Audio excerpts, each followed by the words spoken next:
Halo semuanya, perkenalkan nama saya Febiana Irim Mustaqim dari Prodi Teknik Elektro dengan NRP 11 2025 050. Halo semuanya, perkenalkan nama saya Nova Rabani Prayanegara dari Prodi Teknik Elektro dengan NRP 11 2025 061. Di sini saya akan menjelaskan tentang betapa pentingnya peran K3 di dalam dunia kelistrikan.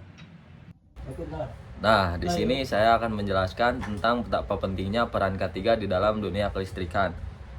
Keselamatan dan kesehatan kerja di bidang elektrik sangat penting untuk mencegah kecelakaan yang dapat menyebabkan cedera serius, kebakaran, dan bahkan kematian. Listrik adalah energi yang kuat namun berbahaya jika tidak ditangani dengan benar.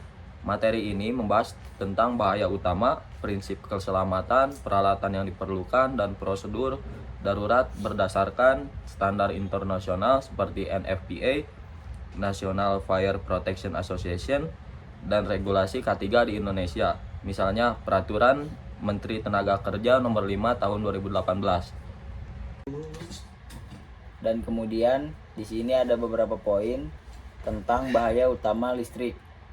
Yang pertama itu ada keletusan shock, yaitu arus listrik melewati tubuh menyebabkan luka bakar, gangguan jantung atau kematian. Risikonya meningkat pada tegangan tinggi 50 volt AC atau 120 volt DC. Dan yang kedua ada kebakaran, yaitu hubungan pendek atau beban berlebih dapat memicu api, terutama di lingkungan dengan bahan mudah terbakar. Dan yang ketiga ledakan, yaitu di area dengan gas atau debu mudah meledak. Listrik statis atau percikan dapat menyebabkan ledakan. Risiko tambahan, paparan jangka panjang dapat menyebabkan penyakit seperti kanker atau gangguan syaraf, serta bahaya ergonomis seperti jatuh dari ketinggian saat bekerja dengan instalasi listrik. Dan yang terakhir faktor risikonya ada kelembapan konduktor logam dan kurangnya grounding. Dan di sini ada slide yang berisi tentang bahaya dan resiko tambahan. Penjelasan ini tentang resiko ledakan dan efek jangka panjang. Ledakan dapat terjadi di area berbahaya akibat percikan atau listrik statis. Selain itu, paparan jangka panjang terhadap listrik dapat menyebabkan masalah kesehatan seperti kanker dan gangguan neurologis. Lalu di sini ada protokol evakuasi dan kepatuhan. Dalam keadaan darurat listrik, ikuti protokol evakuasi yang telah ditetapkan. Pastikan semua personel memahami jalur keluar dan titik berkumpul, dan tekankan pentingnya kepatuhan demi keselamatan dan respons yang cepat. Lalu di sini ada beberapa prinsip utama kelistrikan, yaitu yang pertama ada lockout atau take out. Bisa disebut juga loto. Pastikan peralatan mati dan terkunci sebelum perawatan.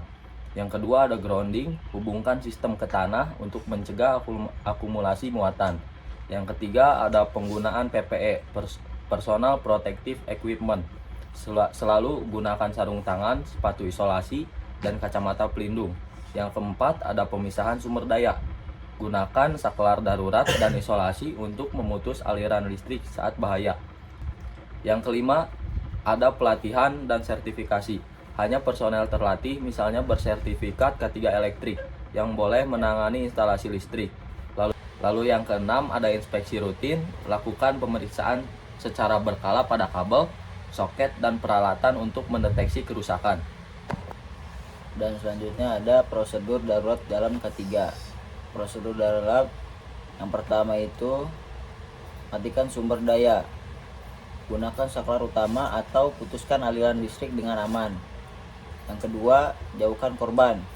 Jangan sentuh korban langsung, gunakan bahan non konduktor seperti kayu untuk mendorongnya. Yang ketiga, berikan pertolongan pertama. Lakukan CPR jika diperlukan dan hubungi layanan medis darurat. Yang keempat, laporkan insiden, dokumentasikan kejadian untuk investigasi dan perbaikan. Yang kelima, evakuasi. Jika ada kebakaran atau ledakan, evakuasi area dan gunakan jalur darurat. Selanjutnya ada peralatan keselamatan. Peralatan keselamatan yang diperlukan. Yang pertama, PPE dasar, sarung tangan, karetan listrik, helm, jaket isolasi, dan sepatu dengan sol isolasi. Yang kedua, alat mengukur, multimeter, tester tegangan, dan detektor gas untuk memeriksa keamanan. Yang ketiga, peralatan darurat seperti kotak P3K khusus listrik, alat pemadam api jenis ABC, dan defibrilator jika tersedia. Yang kelima, ada peralatan kerja, tang isolasi, kunci loto, dan kabel grounding portable. Dan kemudian di sini saya akan membahas beberapa kasus yang pernah terjadi di Indonesia. Yang pertama, ada insiden kebakaran di Mall Grand Indonesia. Mall Grand Indonesia yang merupakan pusat perbelanjaan di kawasan Jakarta Pusat baru saja mengalami kebakaran. Peristiwa ini terjadi pada tanggal 18 September 2022. Akibat kejadian kebakaran tersebut, seluruh pengunjung dan karyawan dievakuasi. Mall Grand Indonesia ditutup untuk sementara waktu. Dan untuk kasus yang kedua, pernah terjadi insiden pekerja bangunan tersengat aliran listrik.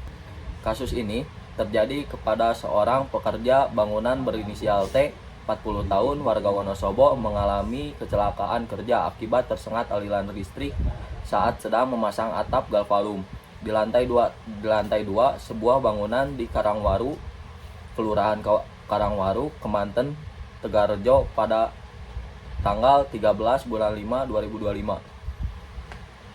Dan selanjutnya ada pemecahan masalah kasus ketiga. Pemecahan masalah atas kasus pelanggaran ketiga di Indonesia. Pelanggaran ketiga di bidang elektrik sering terjadi di Indonesia, seperti penggunaan peralatan tanpa grounding, kurangnya pelatihan, atau pengabaian PPE yang dapat berujung pada kecelakaan fatal. Berdasarkan Undang-Undang Nomor 1 Tahun 1970 tentang keselamatan kerja dan Peraturan Menteri Tenaga Kerja, pemecahan masalah harus sistematis untuk mencegah pengulangan. Dan kemudian di sini ada beberapa langkah-langkah pemecahan masalah. Yang pertama, ada identifikasi dan laporan. Segera laporkan pelanggaran ke atasan atau ke tim K3. Gunakan formulir insiden standar untuk mendokumentasikan detail seperti waktu, lokasi, dan penyebab. Yang kedua, ada investigasi mendalam. Bentuk tim investigasi termasuk ahli K3 dan saksi mata untuk menganalisis akar masalah. Gunakan teknik seperti 5W1H. What, when, where, who, why, how. Dan analisis resiko untuk menentukan faktor penyebab seperti kurangnya pengawasan dan peralatan rusak. Yang ketiga, ada tindakan korektif. Terapkan langsung solusi seperti perbaikan peralatan, pelatihan ulang, atau sanksi administratif. Pastikan tindakan sesuai dengan regulasi, misalnya menghentikan operasi jika risiko tinggi. Yang keempat, ada pencegahan jangka panjang. Kembangkan rencana pencegahan seperti audit rutin, program pelatihan berkala, dan integrasi teknologi. Misalnya sensor otomatis untuk mendeteksi arus bocor. Libatkan karyawan dalam budaya K3 melalui kampanye kesadaran. Yang kelima, ada evaluasi dan pelaporan. Lakukan review berkala atas efektivitas solusi, laporkan ke Kementerian Tenaga Kerja atau badan seperti BPJS Ketenagakerjaan untuk pemantauan nasional. Jika pelanggaran serius, bisa berujung pada sanksi hukum seperti denda atau penutupan sementara perusahaan. Selanjutnya ada solusi praktis dan rekomendasi. Pendidikan dan pelatihan. Lakukan workshop K3 elektrik minimal 2 kali setahun dengan sertifikat dari lembaga seperti LSP K3. Gunakan simulasi VR untuk skenario resiko tanpa bahaya nyata. Terus teknologi dan inovasi. Adopsi LOT untuk pemantauan real time seperti detektor arus bocor yang terhubung ke aplikasi seluler untuk peringatan dini. Terus kolaborasi, libatkan serikat pekerja, pemerintah daerah, dan asosiasi industri, misalnya Asosiasi K3 Indonesia untuk kampanye nasional.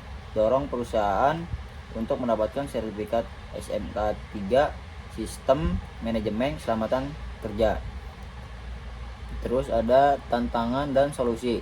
Tantangan umum seperti biaya tinggi dapat diatasi dengan subsidi dari pemerintah atau program CSR. Jika pelanggaran berulang, gunakan mekanisme whistleblowing anonim untuk mendorong pelapor internal. Dengan pendekatan ini, kasus pelanggaran K3 dapat diminimalkan, menciptakan lingkungan kerja yang lebih aman dan produktif. Dan kemudian di sini ada yang terakhir, yaitu kesimpulan. Kesimpulan dari beberapa materi di atas yaitu implementasi keselamatan dan kesehatan kerja di bidang elektrik bukan hanya tentang mematuhi aturan, tetapi juga membangun budaya kesadaran yang mendalam di tempat kerja. Dengan kesadaran penuh terhadap bahaya listrik, resiko kecelakaan seperti kejutan, kebakaran, atau ledakan dapat diminimalkan secara signifikan sehingga melindungi nyawa manusia dan mencegah kerugian materi yang besar. Pelatihan berkala bagi semua personel termasuk simulasi skenario darurat sangat penting untuk memastikan bahwa setiap individu siap menghadapi setiap situasi tak terduga.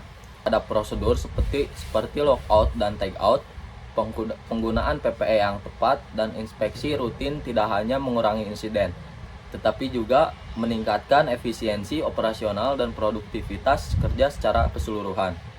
Secara statistik, menurut data dari Organisasi Kesehatan Dunia dan International Labour Organization atau ILO, kecelakaan kerja terkait listrik menyumbang sekitar 10-15% dari total kecelakaan fatal di industri, dengan biaya ekonomi global mencapai miliaran dolar per tahun.